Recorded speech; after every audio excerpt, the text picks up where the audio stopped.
Aujourd'hui, j'aimerais te poser une question un peu délicate. Délicate? Oui, les Français sont-ils vraiment arrogants? Ah, cette question. Tu l'as déjà entendu? Oui, très souvent. Dans mon pays, beaucoup de personnes disent que les Français sont froids et arrogants. Et toi, qu'est-ce que tu en penses? Au début, j'avais un peu cette impression. Qu'est-ce qui t'a donné cette impression? Quand je suis arrivée en France, je trouvais que les gens ne souriaient pas beaucoup dans la rue. C'est vrai que dans l'espace public, les Français ne sourient pas toujours aux inconnus. Oui, dans mon pays, on dit bonjour facilement, même à des personnes qu'on ne connaît pas. Et en France, ce n'est pas pareil.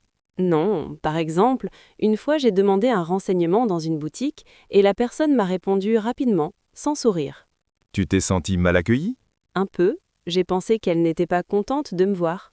Tu penses que c'était de l'arrogance? À ce moment-là, oui. Et maintenant, tu penses la même chose? Non, maintenant, je crois que c'est plus une différence culturelle. Intéressant. Quelle différence selon toi? Peut-être que les Français séparent plus la vie privée et la vie publique. Oui, c'est possible. En France, on ne montre pas toujours ses émotions aux inconnus. Donc ce n'est pas forcément du mépris. Non, pas forcément. Ça peut être simplement une forme de réserve. Réserve, ça veut dire qu'on garde une certaine distance? Exactement. Une distance sociale. Je comprends mieux. Dans mon pays, la proximité est plus rapide. Et en France, la confiance prend parfois plus de temps. Oui, mais une fois que la relation est créée, les Français peuvent être très chaleureux. Tu as vécu ça? Oui, avec des collègues. Au début, ils étaient très formels. Après quelques semaines, ils étaient beaucoup plus ouverts. Donc l'arrogance perçue au début a disparu. Oui, complètement. C'est intéressant, parce que souvent le mot arrogant est utilisé quand il y a un malentendu culturel. Oui, peut-être que ce n'est pas de l'arrogance, mais une manière différente de communiquer. Très bonne observation. Mais je dois dire que parfois, certaines personnes peuvent être vraiment, comment dire, sûres d'elles. Sûre d'elle? Oui, quand elles parlent de leur pays, de leur culture, de leur langue, Ah, tu penses que cela peut être perçu comme de la supériorité? oui, parfois. C'est un point important. La France a une longue histoire culturelle, et certains Français en sont très fiers. Et cette fierté peut être mal interprétée? Exactement. La fierté nationale peut être vue comme de l'arrogance par des personnes extérieures. Donc la question est peut-être plus complexe que oui ou non. Toujours plus complexe. Je crois que je commence déjà à changer un peu ma vision. Tout à l'heure, tu as parlé de la manière dont certains Français parlent de leur langue et de leur culture avec beaucoup d'assurance. Est-ce que c'est quelque chose que tu as ressenti personnellement? Oui, surtout avec la langue française. Parfois, quand je fais une petite erreur, la personne me corrige immédiatement. Et comment tu le vis? Au début, je me sentais un peu jugée. J'avais l'impression que mon erreur était très grave, même si je faisais l'effort de parler. Tu pensais que la personne voulait te montrer qu'elle parlait mieux que toi? Oui, un peu, comme si elle voulait prouver quelque chose. C'est intéressant parce qu'en France, corriger quelqu'un n'est pas toujours perçu comme un acte négatif. Vraiment? Oui, beaucoup de Français pensent que corriger, c'est aider. Ils voient la langue comme quelque chose de précis, presque comme un patrimoine à protéger. Donc pour eux, c'est une manière de défendre la langue. Exactement. La langue française est souvent associée à la culture, à la littérature, à l'histoire. Elle a une valeur symbolique très forte. Je comprends mieux. Mais quand on apprend, ça peut être décourageant. Oui, surtout si la correction est faite sans douceur. Parfois, la personne ne sourit pas. Elle corrige juste le mot et continue la conversation. Et tu interprètes cela comme de la froideur? Oui, ou comme un manque de patience. Mais ce n'est pas toujours l'intention. Souvent, c'est simplement une habitude culturelle, une manière directe de communiquer. Direct, ça veut dire sans beaucoup de diplomatie?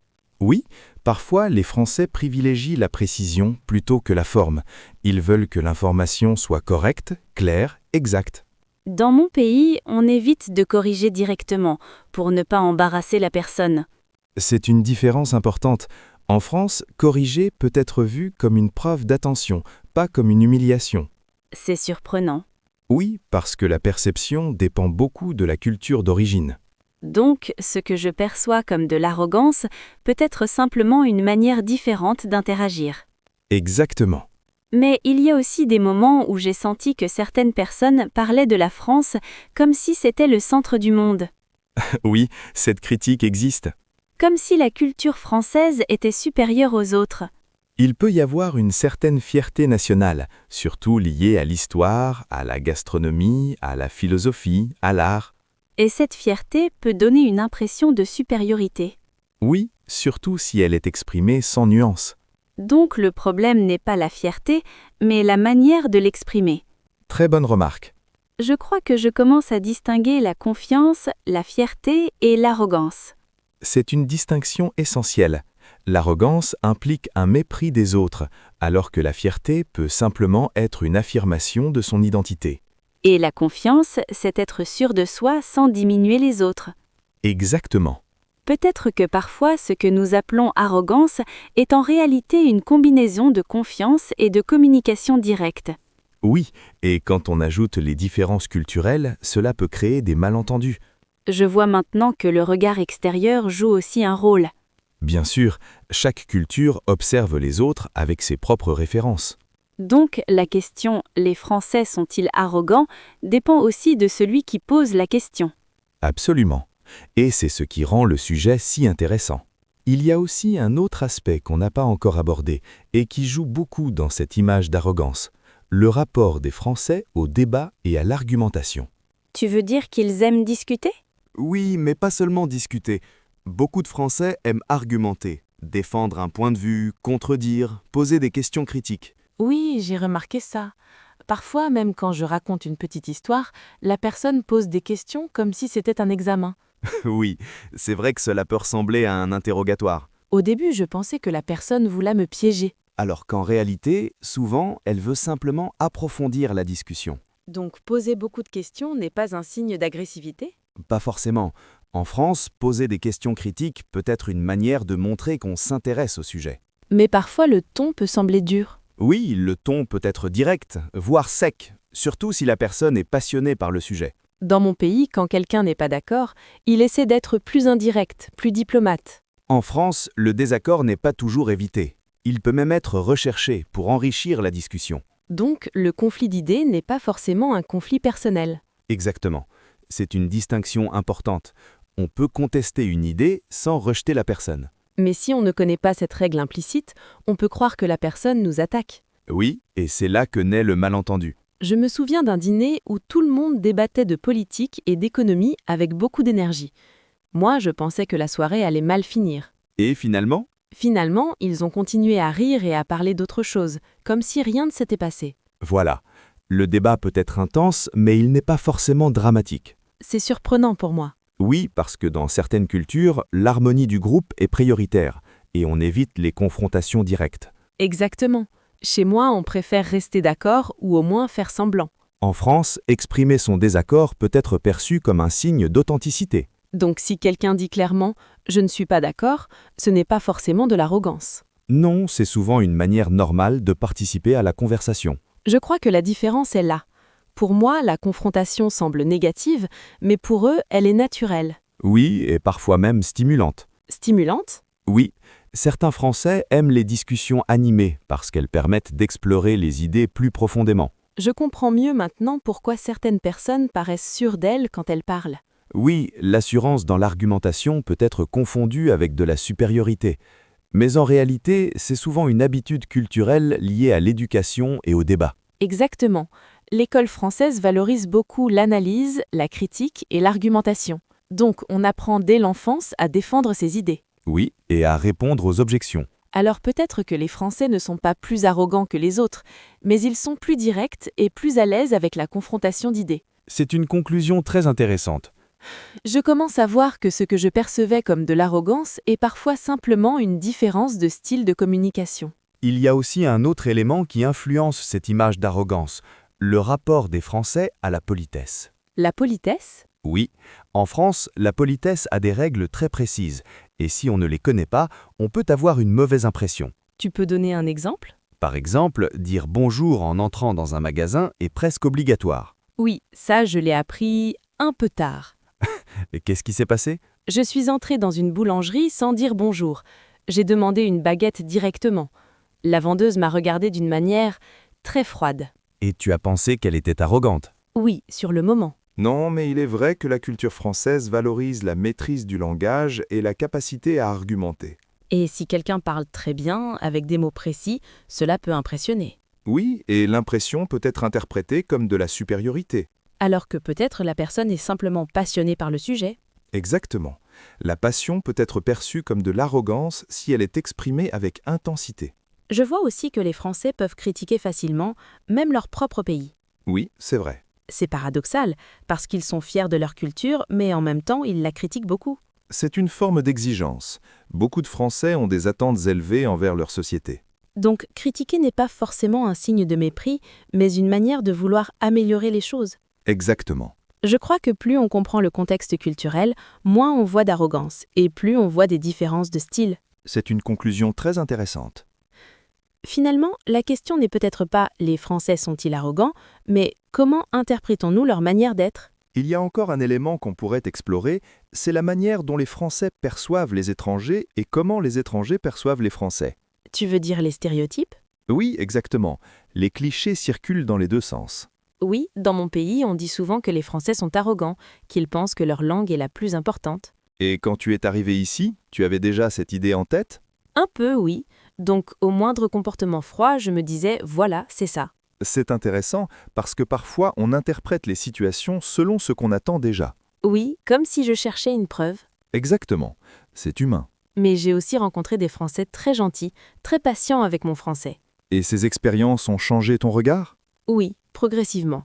Je me suis rendu compte que ce n'était pas une question de nationalité, mais de personnalité. C'est une nuance importante. Je pense que les clichés simplifient trop la réalité. Oui, un cliché donne une image rapide, mais il ne montre pas la diversité des comportements. Et la France est un pays très divers, non ? Absolument. Il y a des différences entre les régions, entre les générations, entre les milieux sociaux. C'est vrai. Je n'ai pas la même expérience à Paris et dans une petite ville. Exactement. Le rythme, la relation aux inconnus, la manière de parler peuvent varier beaucoup. Donc dire « les Français sont arrogants » est trop général. Oui, c'est une simplification. Je crois que parfois, quand on est étranger, on est plus sensible aux comportements qui nous surprennent.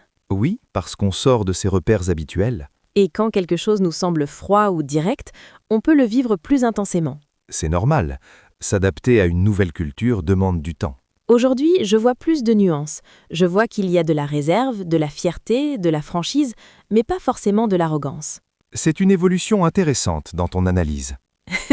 Oui, au début, je jugeais plus rapidement. Et maintenant ? Maintenant, j'essaie de comprendre le contexte avant de juger. C'est une attitude très constructive. Peut-être que la vraie question n'est pas « les Français sont arrogants », mais comment pouvons-nous mieux comprendre les différences culturelles ? Je crois que tu viens de formuler une très belle conclusion provisoire. Si on prend un peu de recul maintenant, on peut se demander pourquoi cette réputation d'arrogance colle autant à la France alors que la réalité est beaucoup plus nuancée et plus complexe que ce simple mot. Oui, je trouve ça intéressant parce que quand on parle d'un pays entier avec un seul adjectif, on oublie forcément beaucoup de choses importantes. Exactement. Et dans le cas de la France, il y a une combinaison de facteurs historiques, culturels et linguistiques qui peuvent expliquer cette perception sans pour autant la confirmer complètement. Par exemple, la place internationale de la France ? Oui, la France a longtemps été considérée comme un centre culturel majeur, avec une influence forte en littérature, en philosophie, en art et en diplomatie. Et cette histoire peut créer une image de grandeur qui est parfois interprétée comme de la prétention. Donc l'histoire joue encore un rôle dans la manière dont le pays est perçu aujourd'hui. Absolument, parce que les représentations collectives se construisent sur plusieurs siècles et elles ne disparaissent pas facilement. Je pense aussi que la langue française elle-même contribue à cette image, parce qu'elle est associée à une certaine exigence, à une précision, à une élégance. Oui, et cette exigence linguistique peut être mal comprise par ceux qui apprennent la langue et qui se sentent parfois jugés ou corrigés avec insistance. Alors que pour beaucoup de Français, il s'agit simplement de respecter la langue et de la transmettre correctement. Exactement, et cette différence d'interprétation peut transformer un geste neutre en signe supposé d'arrogance. Je me rends compte aussi que l'image d'un pays est souvent simplifiée par les médias, les films, les réseaux sociaux, qui montrent des caricatures plus que des réalités quotidiennes. Oui, les stéréotypes circulent vite parce qu'ils sont faciles à retenir, mais ils ne rendent pas justice à la diversité des expériences. Finalement, ce que j'ai compris à travers cette discussion, c'est que l'arrogance n'est pas une caractéristique nationale, mais une perception qui dépend du contexte, des attentes culturelles et de l'expérience personnelle. C'est une analyse très mûre, parce qu'elle montre que tu as dépassé l'opinion initiale pour entrer dans une réflexion plus équilibrée. Je crois que vivre dans un autre pays oblige à revoir ses jugements rapides et à accepter que certaines attitudes qui nous surprennent ne sont pas forcément négatives. Exactement. Et cette capacité à questionner ses premières impressions est aussi une manière de progresser, non seulement en langue, mais aussi en compréhension interculturelle.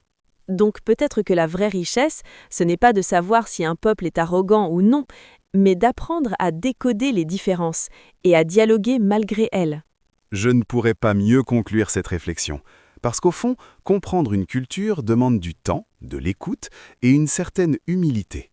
Si on va encore un peu plus loin dans la réflexion, on peut aussi se demander si parfois l'image d'arrogance n'est pas liée au contraste entre les attentes des étrangers et la réalité quotidienne en France. Tu veux dire que les gens arrivent avec une idée très romantique de la France ? Oui, souvent la France est associée au luxe, à la mode, à la gastronomie, à Paris, au café élégant, à une certaine idée du raffinement. Et quand la réalité est plus simple ou plus directe, cela peut créer une déception. Donc si l'accueil n'est pas aussi chaleureux que dans les films, on peut se sentir un peu surpris. Exactement. Et cette surprise peut être interprétée comme de la froideur ou de l'arrogance, alors qu'il s'agit parfois simplement d'un décalage entre l'imaginaire et le quotidien. Je comprends. Moi aussi, avant de venir, j'avais une image très précise de la France. Et la réalité était différente ? Oui, plus normale, plus simple, moins spectaculaire. Les gens vont au travail, sont pressés, parfois fatigués, comme partout ailleurs. C'est un point important, parce que l'idéalisation d'un pays peut amplifier la moindre déception. Et quand on est dans un nouveau pays, on est aussi plus sensible, plus vulnérable. Oui, on observe tout avec attention, et chaque interaction prend plus d'importance. Donc une réponse un peu sèche peut marquer davantage que dans son propre pays. Exactement, parce qu'on n'a pas encore les repères pour interpréter correctement le ton ou l'intention. Je pense aussi que la langue française elle-même contribue à cette image, parce qu'elle est associée à une certaine exigence, à une précision, à une élégance. Oui, et cette exigence linguistique peut être mal comprise par ceux qui apprennent la langue et qui se sentent parfois jugés ou corrigés avec insistance. Donc tu distingues maintenant l'intention derrière le comportement. Oui, et ça change beaucoup de choses. Parce que si l'intention n'est pas de rabaisser l'autre, alors ce n'est pas de l'arrogance, même si la forme peut sembler froide. C'est une analyse très intéressante, et elle montre que comprendre une culture demande du temps et de l'écoute. Je pense aussi que vivre ici m'a obligée à sortir de mes jugements rapides et à observer plus attentivement les situations. Et est-ce que ton regard sur toi-même a aussi évolué ? Oui, parce que je me rends compte que moi aussi je peux paraître distante ou critique dans un autre pays sans en avoir l'intention. C'est une prise de conscience importante. Finalement, chaque culture a ses propres codes. Et si on ne les connaît pas, on peut facilement mal interpréter les attitudes. Donc, la question « Les Français sont-ils arrogants ?» devient une invitation à mieux comprendre les différences culturelles plutôt qu'un jugement définitif. Exactement. Et je crois que cette réflexion m'aide aussi à progresser en français, parce que je fais plus attention aux nuances, au ton, au contexte. La langue et la culture sont liées, et comprendre l'une aide à comprendre l'autre. Oui, et maintenant je me sens plus à l'aise pour interpréter certaines réactions sans me sentir immédiatement rejetée. C'est un vrai progrès, à la fois linguistique et personnel. Donc finalement, la France m'apprend autant sur moi-même que sur les autres. Et c'est souvent ça l'expérience interculturelle, un échange qui transforme notre regard. Je crois que la prochaine fois que quelqu'un me dira « les Français sont arrogants », je pourrai répondre avec plus d'arguments et plus de nuances. Et peut-être poser des questions plutôt que donner une réponse simple. Oui, parce que comprendre demande toujours un peu de patience et de curiosité. Merci pour cette réflexion approfondie. Merci à toi pour m'avoir aidé à analyser ce sujet autrement. Merci à vous de nous avoir écoutés dans cet épisode de French Mastery. Nous espérons que cette discussion vous a aidé à réfléchir et à progresser en français. Continuez à l'écouter régulièrement, à observer les nuances et à pratiquer à voix haute. Plus vous écoutez, plus vous comprenez et plus vous gagnez en confiance. Merci encore pour votre écoute et à très bientôt pour un nouvel épisode. À bientôt sur French Mastery.